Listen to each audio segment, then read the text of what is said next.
Yes, I am an insurance agent. Oh, great. So everybody, this is Leander who's going to teach your class, and I'll actually let you introduce yourself because I still don't know your Full name, maybe? position. Position? I can talk about that. Welcome everybody for this class. And I hope it's more than just a class, it's helpful and useful information. So, let me introduce myself to begin with. My name is Leander Tomazelli. Should I stand up here? Is it better? Okay, thank you. So, I work for Adventist Risk Management. I've been working for Adventist Risk Management for 6 years. And this is my contact information in case you have any questions. I am basically, in short terms, I am insurance rep and risk manager for Upper Columbia Conference. So if you have an insurance question or a liability risk-related question, you can contact me. But I ideally go through Richie and the conference first, and then Richie would contact me, and we can communicate that way. I am originally from Brazil, so all the way from Brazil to Camp Maivoden. I've been in the country for 12 years, so in case you pick up an accent, that's where it's from, Brazil. So all the way from Brazil to you guys, and don't get caught up in my beautiful accent from Brazil.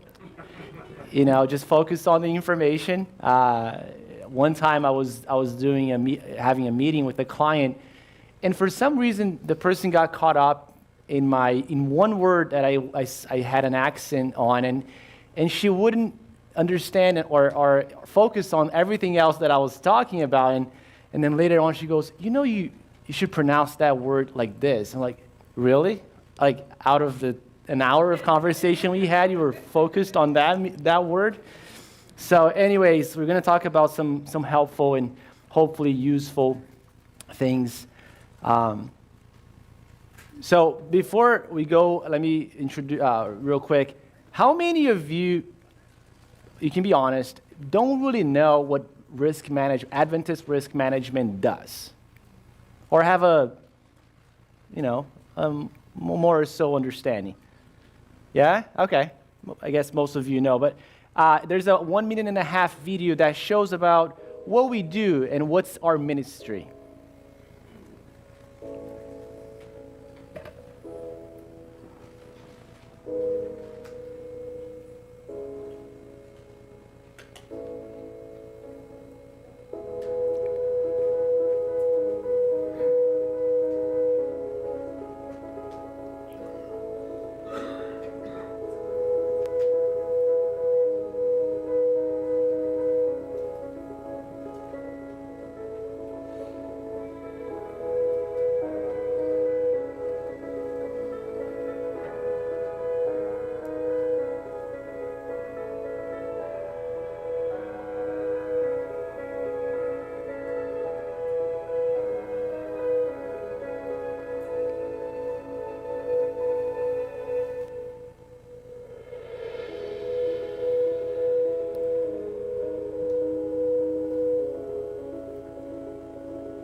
So that's who we are. We protect the church. So not only we are the insurance company for the church, but we are also the risk manager. We act as consultants for the conference as they analyze risks for ministries, as they look at the potential liability for different activities and different ministries. So we partner with the conference to navigate through those challenges. And I want to bring you today some helpful resources that will help you navigate through your ministry as Pathfinder leaders and adventurer leaders. So we were formed in 1936 when the church realized, hey, we're starting to have more assets, more buildings, and we should come together and insure our properties, right? So what began with $25,000 in 1936, now as a church organization, we insure over, I believe it's over 10 or close to, I'm going to say $10 billion in assets worldwide. Why? We have a variety of churches, schools, universities, internationally. So we provide insurance solutions across the church, the entire church worldwide. And we're not only the insurance company, but we are the risk manager for the church. So we have our business side of what we do, but and I'm a licensed insurance agent, and I renew policies with conferences, and I do paperwork. I know about insurance policies and all that, but we also have the second pillar of what we do, which is our ministry, which is training our leaders, which is educating and passing on relevant information for our ministries and how to properly plan and manage the risks for our activities. All right, so let me start the presentation. That was just an introduction. So you represent something larger than yourself. What does that mean? That means your actions, the things that you do as leaders of the church. You represent all layers, what we call ascending liability.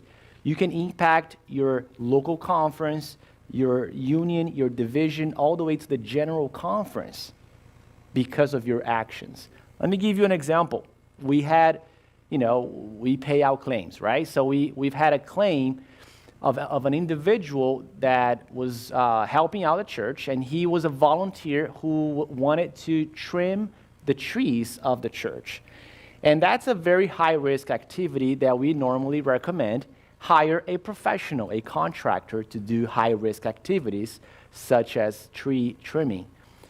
Guess what? The individual fell and had permanent injuries. But because the church voted him as a volunteer and they voted to have him do the job, now the church incurred significant liability. And how does that impact all layers of the organization? Because we paid multi-million-dollar claims. And when we do that, we hurt all layers of the church. And that translates into higher premiums for the church in all layers. So we're all interconnected from a local church, conference, union, division. And why does it matter?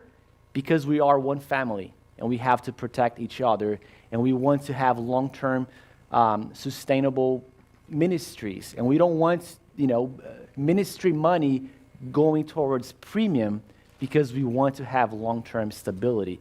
So care, custody, and control. When a parent drops off a kid at your club, you have care, custody, and control of that child. And you have to care for that child. We're going to talk about that in a little bit. So you have the duty to protect, and you have that leadership role. So as a parent, I know most of us here are parents, when you drop off a child in someone else's hands or for whatever activities they will be participating in, you expect that leadership or those leaders to care for your children. So we have a whole lot of responsibility in that regard. And that translates into more risk and more liability. The more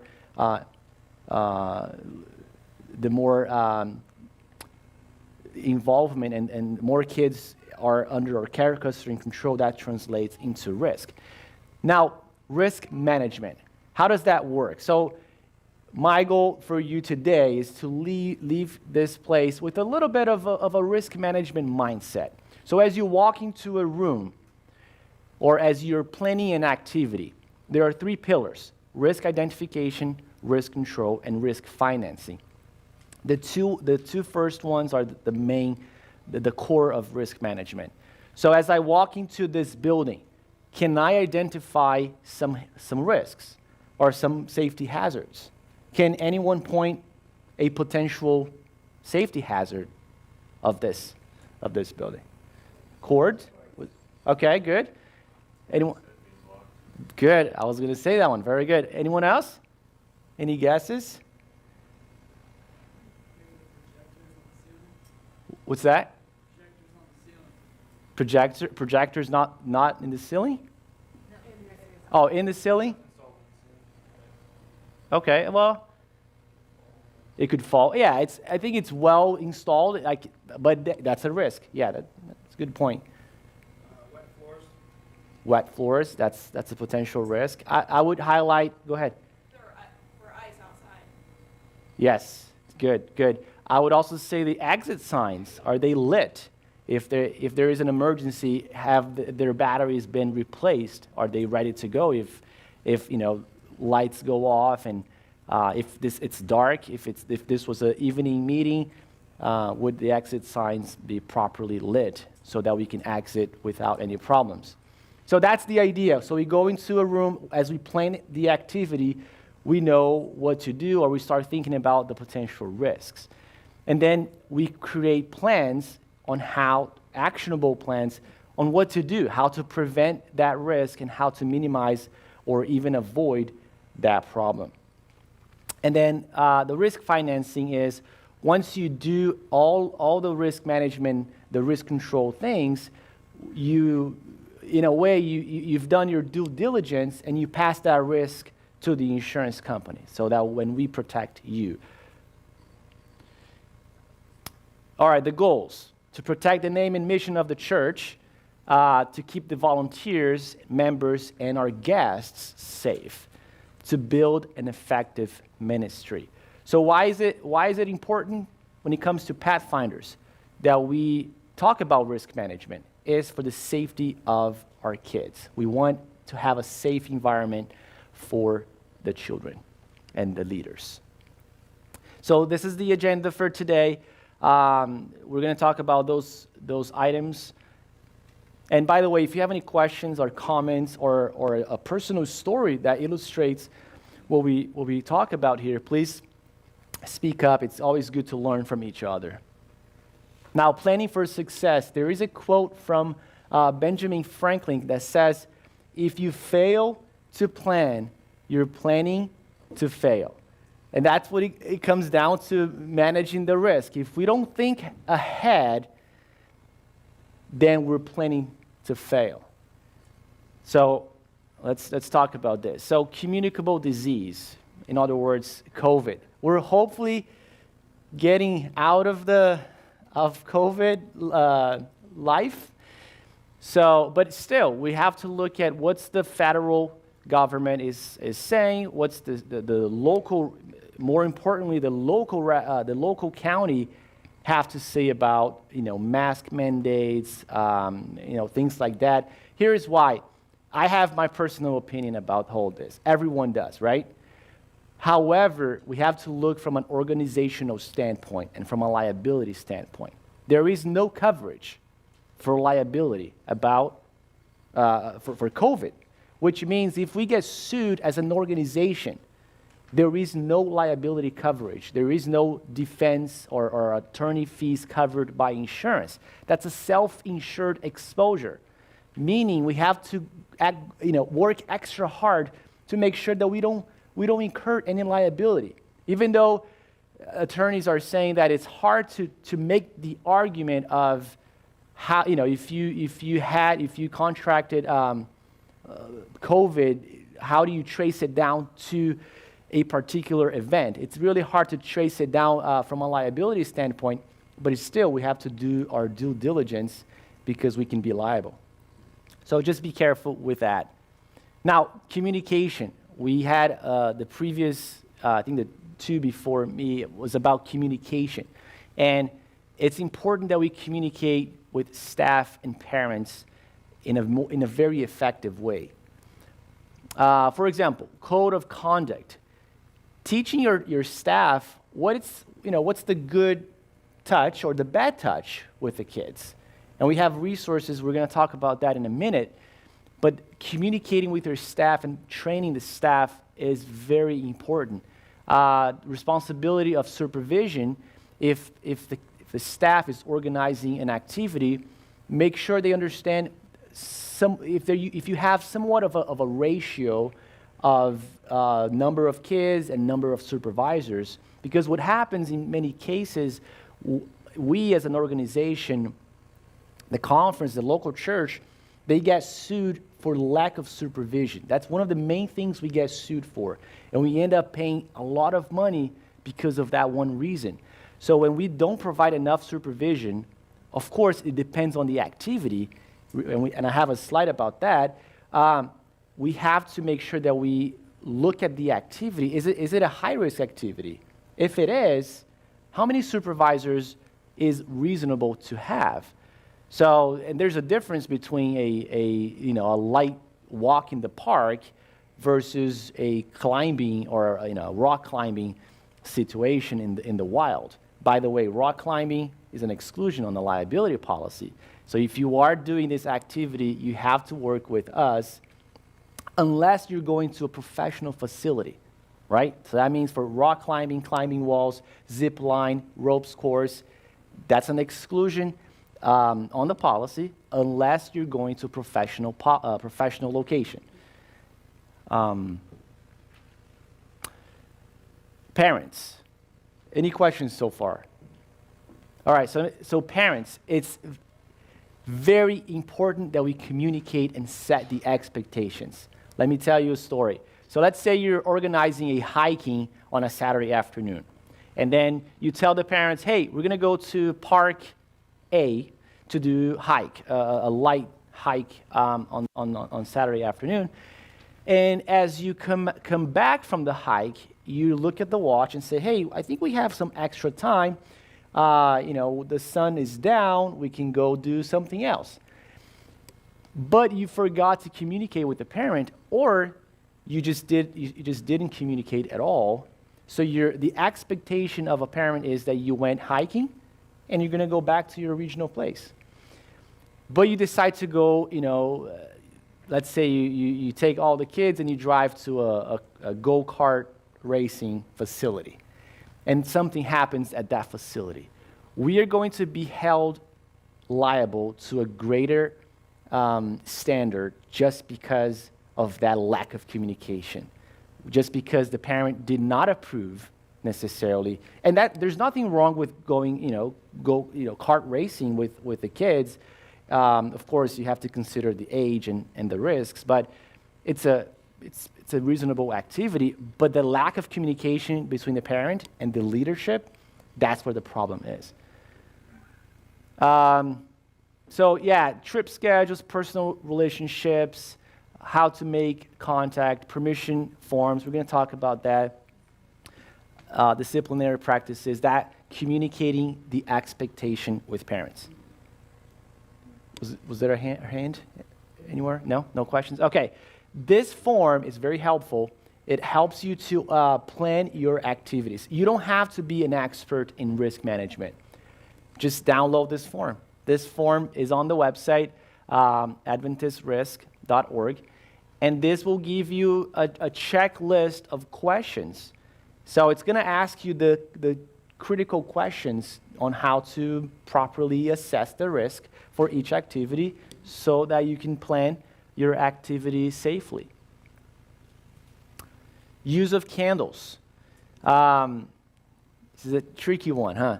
I can remember the one time I was in my church and we were around the church. We made a circle around the church, and everyone, including the kids, had a legit a candle, a normal candle, and all candles were lit. And I remember thinking, wow, this is carpet on the floor, and all kids holding a candle. I was like, wow, this is really dangerous.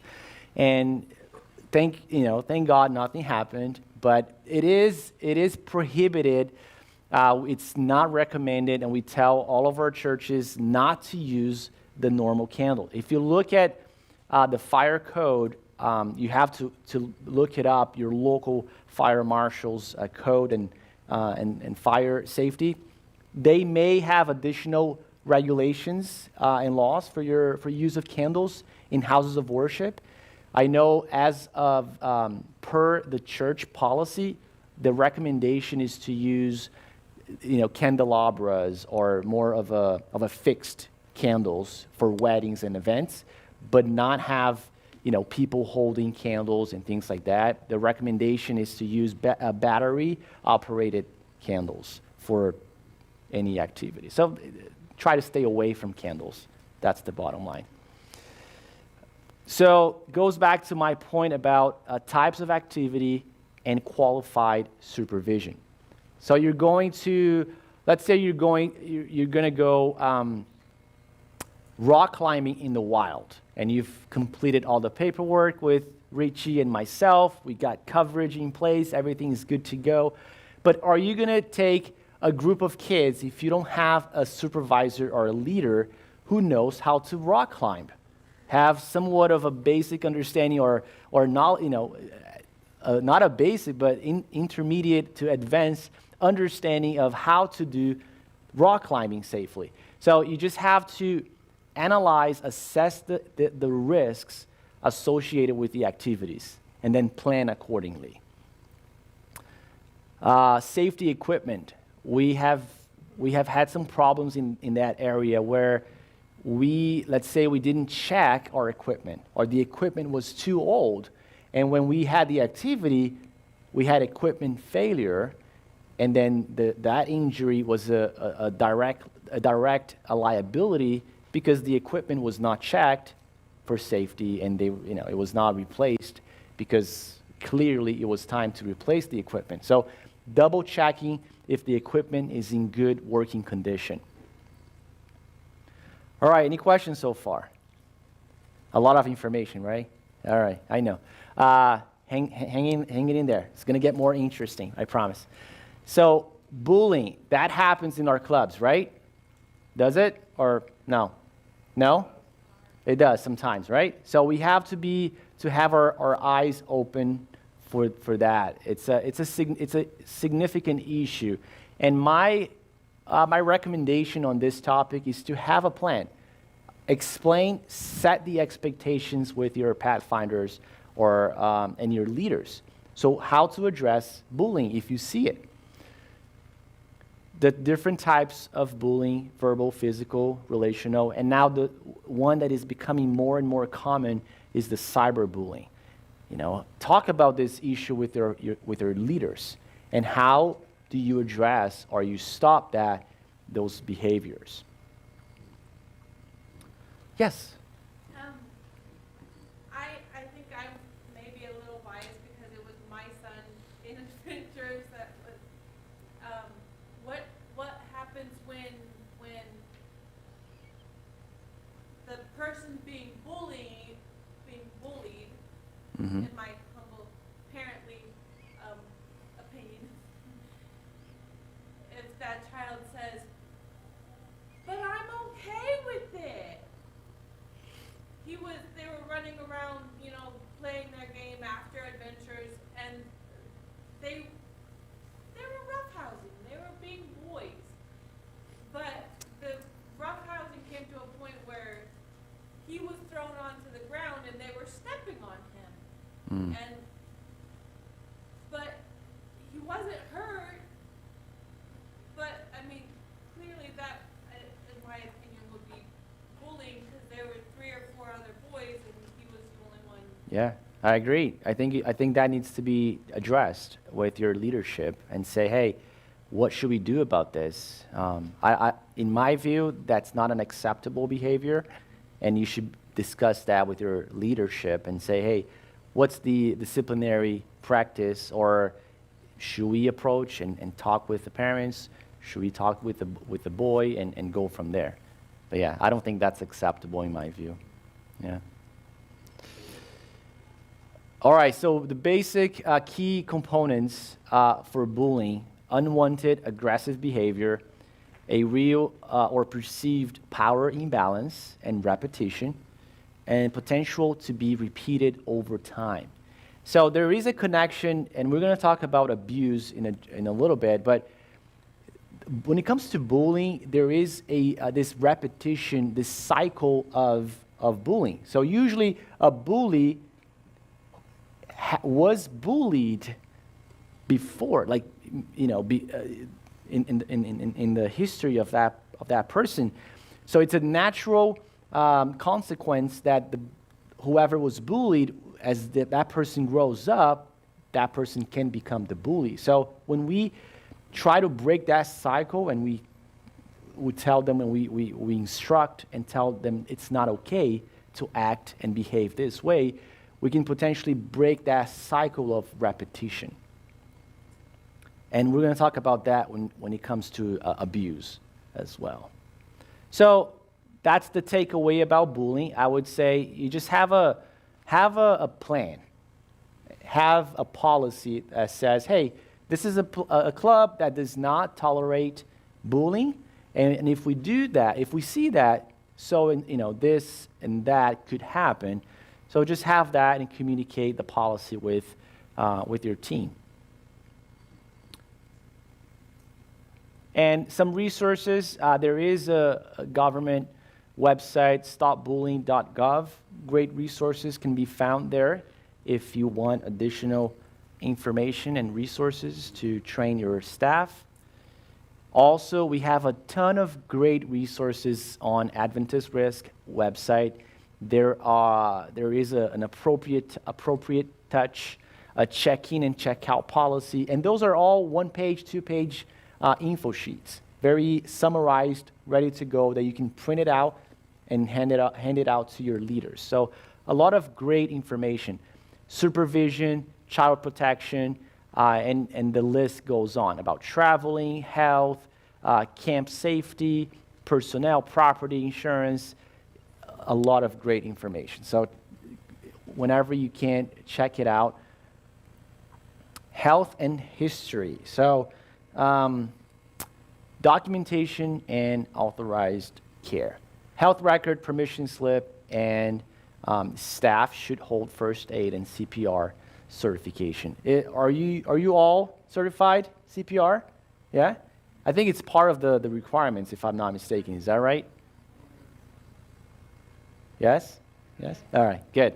So the health record, we're going to talk about that on the next slide, and permission slip. So there are a few purposes of having permission slips and release forms. Now, when a person fills out, a child or a legal guardian or parent signs a release form, that you're setting the expectation. So that person is giving consent to participate in the activity. So as you fill out or you prepare your permission slip, make sure you list the activities. You're going to go hiking, and on the way back, you're going to go kart racing, right? So make sure you list what's going to happen, and be specific as possible. There is a section, you have the medical forms, right? The medical forms serve the purpose of if that child becomes unconscious or there is an emergency and you need to know the medical history of that child. So having that information available can potentially save that child's life. And of course, contact information. Parent or guardian of the child, sometimes we have issues of not the parent or the legal guardian signing those forms. So you technically don't have the legal authorization to take that child on the activity. So making sure that you know who the parent or the legal guardian is for that child. And then keep copies with the group leader in case of an emergency. Is there a difference between adventurers and pathfinders? Do adventurers, when their parents are with them on the field trip, do you still need to get a permission slip signed if their parent? I think that's a very good question. I don't know 100% of the answer. I would say because the parents are with them the whole time, I think you can be a lot more flexible in regards to paperwork. Yeah. Anyone else want to take a guess at that question? Well, I know as parents, sometimes we're asked to sign the same release form. So we sign it for our kids and then we sign it for ourselves. Oh, yeah. Okay. Yes. And I think that's a more of a liability release form. Yeah. Depending on the activity and who is organizing and for what purpose, I see that makes sense. Yes. I think as far as Pathfinders, it's safe practice just have everybody sign it because even if parents are along, oftentimes there's change of care between the parent and another leader or whatever during the activity, and you wouldn't want to get stuck in the middle of that. Sure.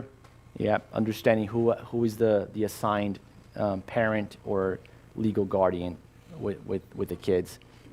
The other thing that is very interesting is when you sign or when you have a parent sign a waiver of liability, right? So that parent is waiving the risks or liability against the organization or the club.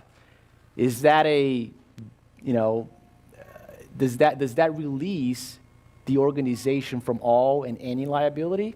We know it doesn't. It's not a jail-free card. It is our responsibility to do our due diligence, because we can be held liable even though they signed the forms and so on. We have to be responsible for our actions as leaders. Now, first aid, some common medical issues are allergic reactions, asthma, and diabetes. Those are the most common issues. And as you plan, let's say you're going to a camping trip, you want to make sure that you understand what the medical limitations are for your kids and that you're planning accordingly. If someone has diabetes or allergies, maybe severe allergies, you want to make sure that you're ready or prepared with an EpiPen or whatever allergy medication that you have to take to accommodate the medical limitations of that person. There was one case that I heard a story of this group, and as they were planning the activity, this girl and the parent did not put on the form the medical limitations of that little girl, and she needed to have medication to be stored at a certain temperature and taken certain once or twice a day. But the leader only found out at the spot on the camping site. So when the leader heard, he was like, "I'm sorry, but we cannot. I have to call your parents, and he or she needs to pick you up. We cannot accommodate your medical limitations, and we cannot take the risk of putting your life in danger." So it was a very sad situation, but if they don't disclose that information ahead of time, there's no way that you as the leader can plan the trip or the activity safely. Accident reporting. So we have an accident report, and maybe the conference have a different reporting for any incidents, but you're more than free to download that and use at your club. And the idea is that you submit or you fill out that form as quickly as possible. Why? Because the information is fresh. And that applies for the abuse that was being discussed on the previous presenter. Great presentation. And you can use that form or the conference's form to submit an accident reporting. Now, things to avoid. Let's say you get in a car accident, right? Some basic tips and tricks is not to place the blame or take on the blame on yourself. Because what happens is there was a case of this lady who, right after the accident, this lady was saying, I'm so sorry, like hundreds of times. And even though she was not at fault, the other person used that vulnerability of she's saying, I'm so sorry, against her in court. And when the police report did a police report, but it was interesting that she was putting blame on herself even though she was not at fault. So we just have to be careful when we are determining, the causes without investigation. And I would say for anything that we talk about risk management, the conference is your best friend. If you don't know about something, work with the conference, always. Yes? One thing I'd add to this, I just had this experience just in the last month. I was at a stoplight, the white lady in front of me released her brake, I released mine, and then she put it back on. And I was doing something, didn't catch it, and bumped her, just barely touched her. We got out, no damage, but she's now asking, says that she's got back injuries and stuff. And now insurance companies are asking for pictures. So everybody has a cell phone. Exactly. Pictures speak a million words. That's right. Perfect. Yeah, thanks for bringing that up. Yeah, take pictures, record videos. You don't want to, the more data that you have, the more protection you can have. So always, yeah, very good recommendation. Transportation. How many of you, so let me go back. I don't want to give it away. I know, it's like 15 passenger vans again. How many of you have not heard about Adventist risk management speech on 15 passenger van? Is that relatively new for you? Okay, good. So this is still relevant. Good. So we've been preaching about this for many years of not using 15 passenger vans. We're going to talk about why in just a minute. But there is a significant risk. One of the largest claims that we've paid out are transportation related and 15 passenger van related.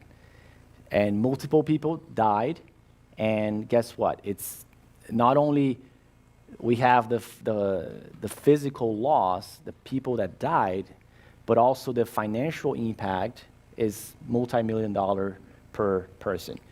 Because the parents would sue the organization. It's just a big, ugly mess.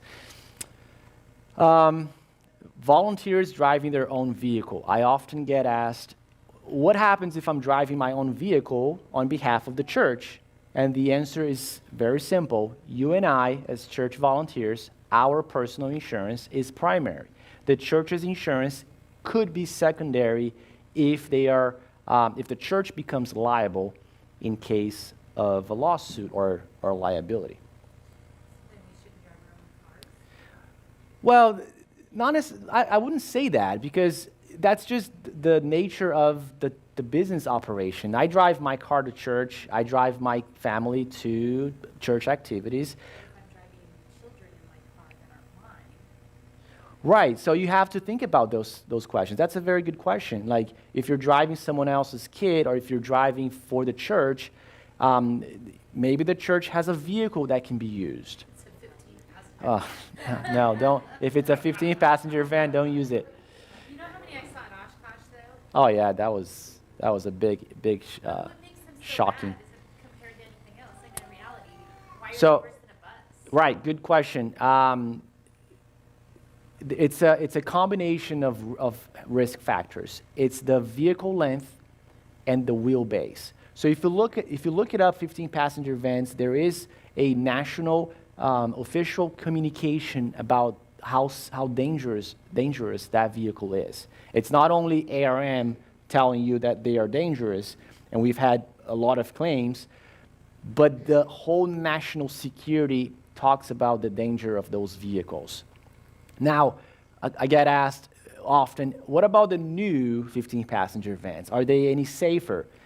And the answer is, we don't have enough data of the new models to confirm that they are safer than the older models.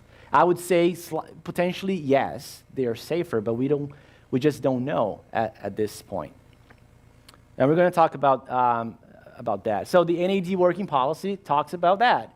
Before it used to be recommend that we do not use, but given all the claims and the lives that were lost, we're now saying that shall not purchase, lease, rent, or use a 15-passenger van.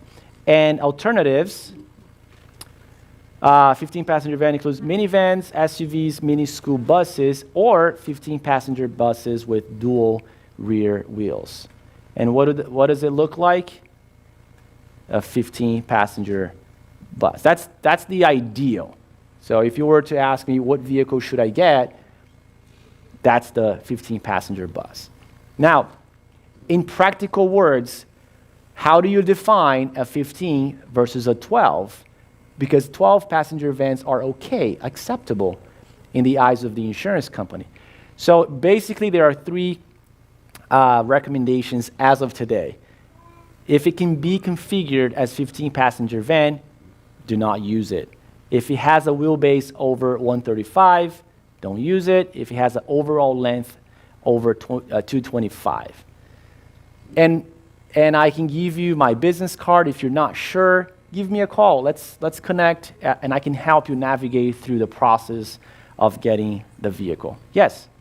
Just wanted to add what you're saying on that first one there. Can be configured as 15-passenger van. That doesn't mean your organization will take out the rear seat and say, oh, it's only a 12-passenger. Exactly. Or even they take all the seats and say, oh, it's a cargo van.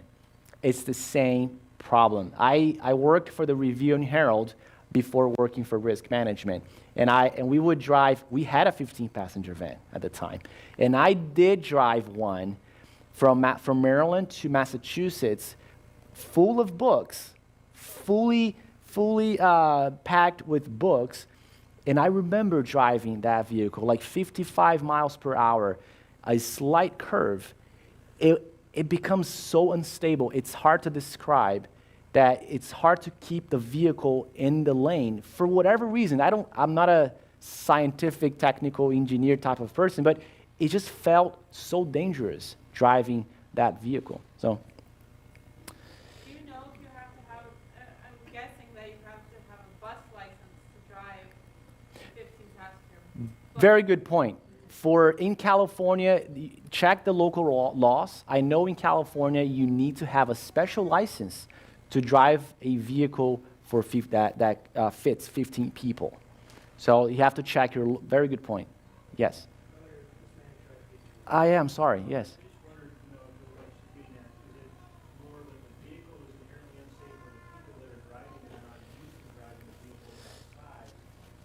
It's the vehicle.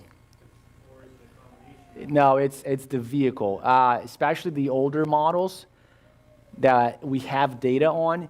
It's not, there has been some official notes from the transportation department that they talk about the danger of those vehicles, and they should not be used in schools, they should not be used in churches. So it's a common understanding that those vehicles have a wheelbase ratio in comparison with the vehicle length.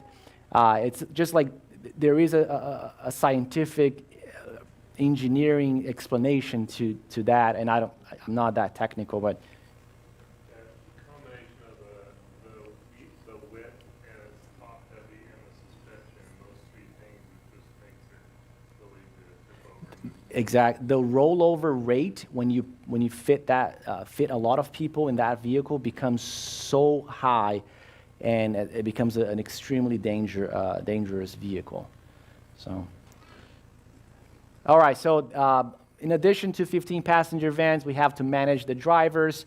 So, background checking the drivers and watching for, citations or any red flags when it comes to driving behavior, and, proper licensing and registration, and reputation of safe driving habits. Now, it's talking about at least 21, there is in the church working policy, if you want to put a 19-year-old or 19 or 20, there is some working policy that allows the local church to accommodate between 19 and 21, but you have to refer to, I think you have to vote on your church board to approve that. It's not an automatic thing. Drowsy driving, manage fatigue, rotating drivers to make sure everyone is well rested and able to drive, especially if they are driving with your children in the back. So that's just common, reasonable expectations that we're not overwhelming our drivers.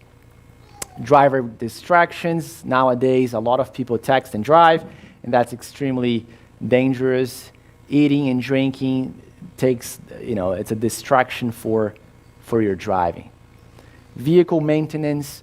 If you have a church-owned vehicle, so what happened in that 15-passenger van claims that we paid out millions of dollars was that there was a lot of different faults and problems with the vehicle, and one of them came down to the wheels were worn out and some other problems with the vehicle. So the recommendation is to make sure that you check on your vehicle, make sure the vehicle is in good working condition before you drive like 12 hours to Oshkosh, And we have a form for that can help you navigate through the vehicle checklist. Okay, so this is my favorite part because I'm very passionate about this topic. It's a real problem in the church, and I want you guys to now pay attention to the data that I'm about to give you, which is very alarming. So this whole weekend has been about trauma and reporting abuse, reporting different types of abuse. And I want to give you some information that can be helpful, and hopefully you can take away some good information that you can apply in your clubs. So let's look at, first of all, the data in the church, how abuse have taken place in the church. So $30 million have been paid over 20 years. And that's the cost in claims and insurance claims. For the last 10 years, we have had 168 cases. The perpetrators, pastors, teachers, Pathfinder leaders, various volunteers, and now what has become more common is child on child. And only 2 cases of strangers trying to abduct and molest children. What does that mean? That means it's people from within that is causing the harm. Some other data for you to think about. 1 in every 5 girls will be sexually abused by the time they are 18 years of age. That's 20%. And 1 in every 4 girls and 1 in every 5 boys will be sexually abused by the time they are 18 years of age. That's a crazy statistics if you think about it. That's nationwide. Yes, in the United States. So why does that matter? Because this is happening. Whether we want to talk about it or not, this is happening in our churches. This is happening in our Pathfinder clubs. So we have to take this serious and stop avoiding the subject and just talk about this. Talk about this with our leaders. Talk about this with our kids.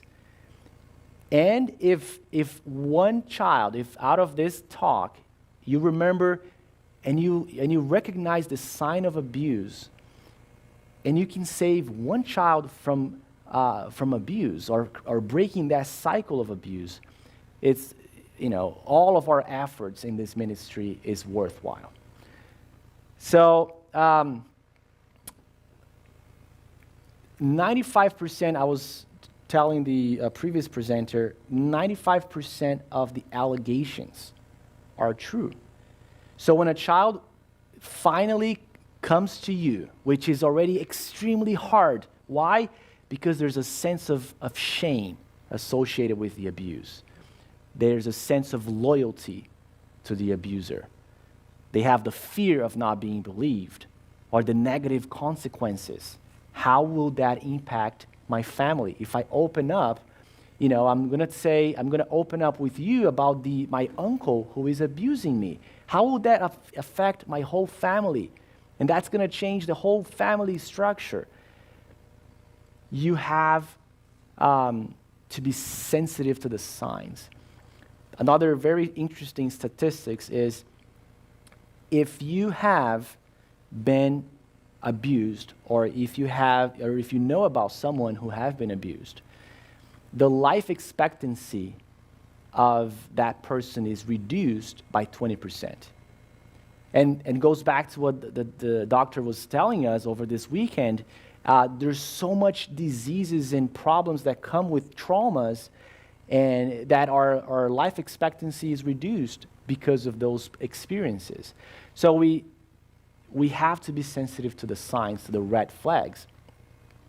I got a call, interesting call over the last month or so, and this guy was, he had talked with the conference, and he decided to call risk management directly, and he goes, hey, I just wanted to ask you if conferences really need to background check on a criminal level all the church volunteers. And I said, well, yeah, we have to. It's not only church policy, but here's the reason why. We have to protect our kids. We have to protect our volunteers. So we create a standard conference-wide church policy with that purpose.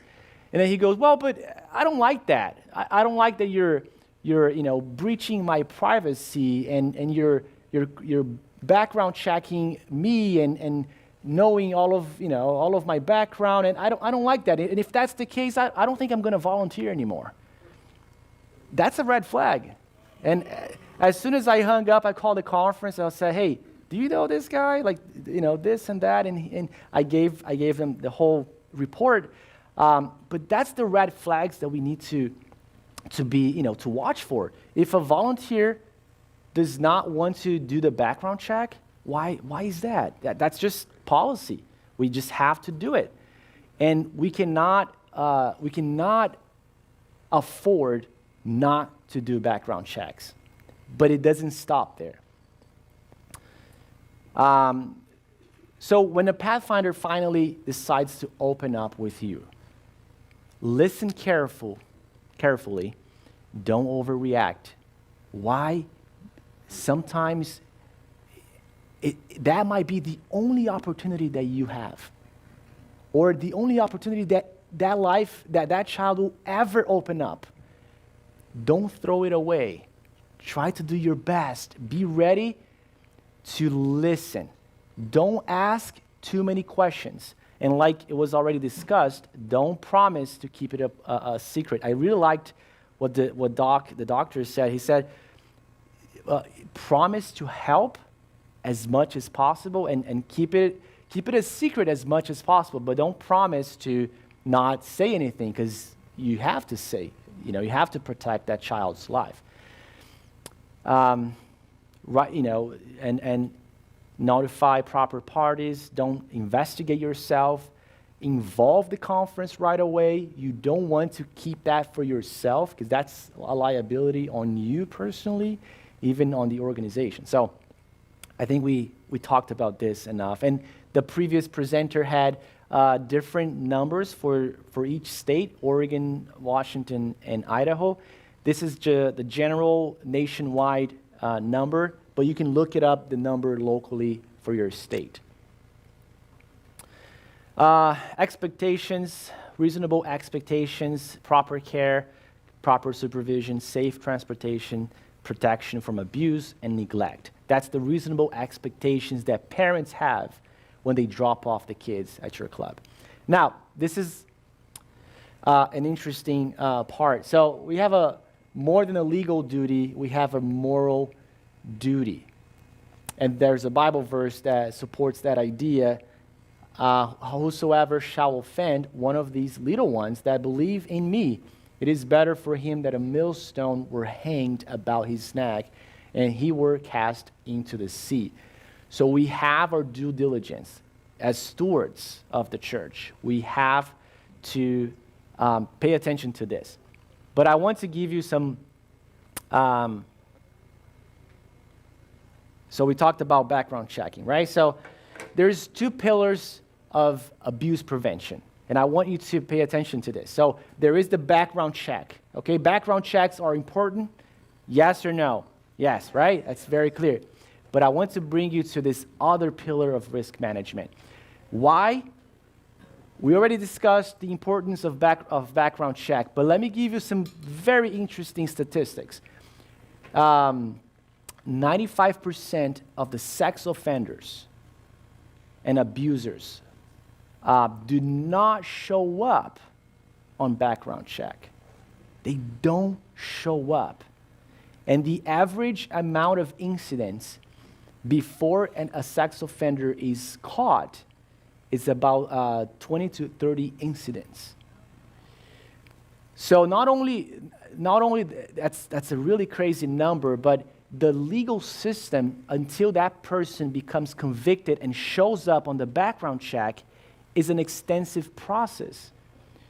And we have it's important, we have to do it because we have protected and caught offenders who could have done a lot of harm to the church. But there's a other side of the equation that we have to do more than that. And we can do more than that because we need to look for red flags. Remember, there's a lot of people who have not yet been convicted, and they are out there looking for opportunities to do harm. So what do we do on that second pillar? So we have working policy. We have working policy that helps us to navigate through those risks. To adult present in children's classrooms or activities, having the two-adult policy that an adult can never be alone with a child. Unless it's an emergency situation, and if you are found in an emergency situation, I would contact the parents, contact your leadership, and explain what happened. Make sure that you're not only protecting you as a leader, but you're also protecting the child. So have that policy in place. Discourage private or one-on-one contact, like we said, and open door policy in all situations. When an open door is not possible, station a second adult at the door. That's church manual. We've had this in the church manual. All these points are church manual. Volunteer screening. Now, this is my favorite one. Here's why. The background check, it's part of the screening process, right? But I would say the reference check is one of the main pillars of that second part that we are talking about. Why? An offender, here's an example. Let's say an offender goes to church A. He goes to this church, and then he or she tries to do harm here. There is no, he or she is not yet convicted. It's a sex offender, but not convicted yet. That person tried to do harm here on church A. Someone watches the red flags. He or she gets caught or warned, and that person decides to go elsewhere. So the person comes from church A to church B. That person gets to church B. We may not have the right leadership, and we may have more weak spots on church B. So that person now, that church has no knowledge what happened here, and that person may have more opportunities to do harm. And that's why the reference check, where did you come from? Do you have a reference that I can call? Even though the reference check may be biased, that's a risk, right?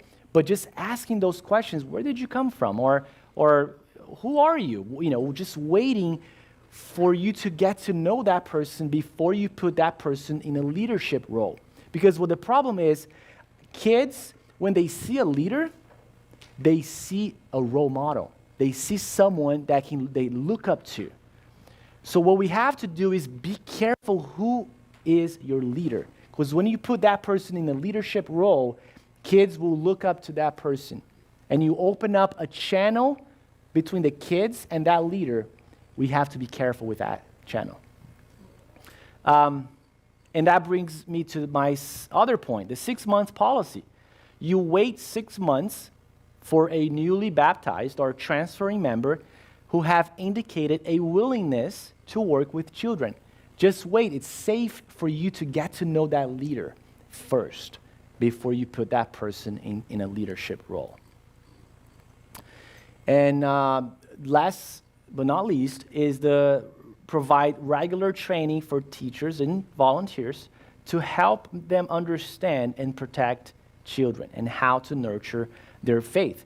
Talk about what we discussed earlier, the code of conduct, what the expectation is with kids, not being alone with children. Talking about those items not only will protect the children, but guess what? That protects you. We have had cases where children, they can come forward and say, hey, so-and-so touched me inappropriately.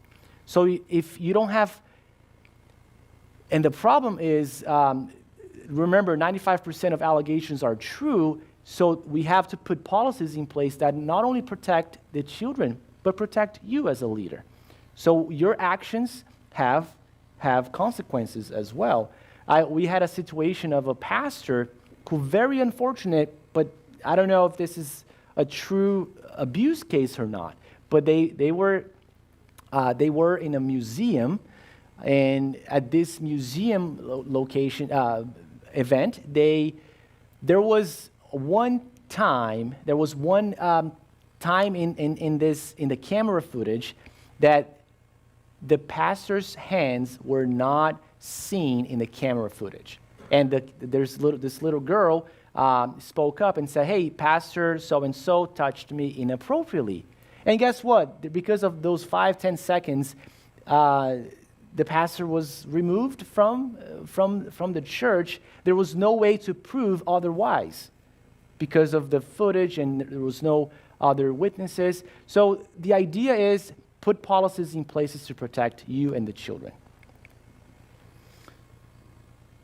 5 minutes, Richie, or I'm about done? All right, so I'll finish up. Resources on appropriate touch, child protection plan resources on the website that gives you everything that I talked about, outline. It's on the website and ready for you. And can we make a difference? Yes. Yes, we can. So I hope this was helpful and informational for you. Feel free to ask me any questions. I'll be around the whole afternoon. So thank you for your time. Yes, I can sign. Yes.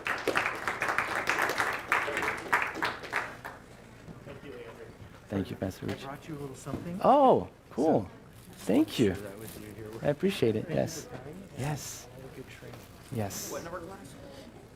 So it's 2. It's the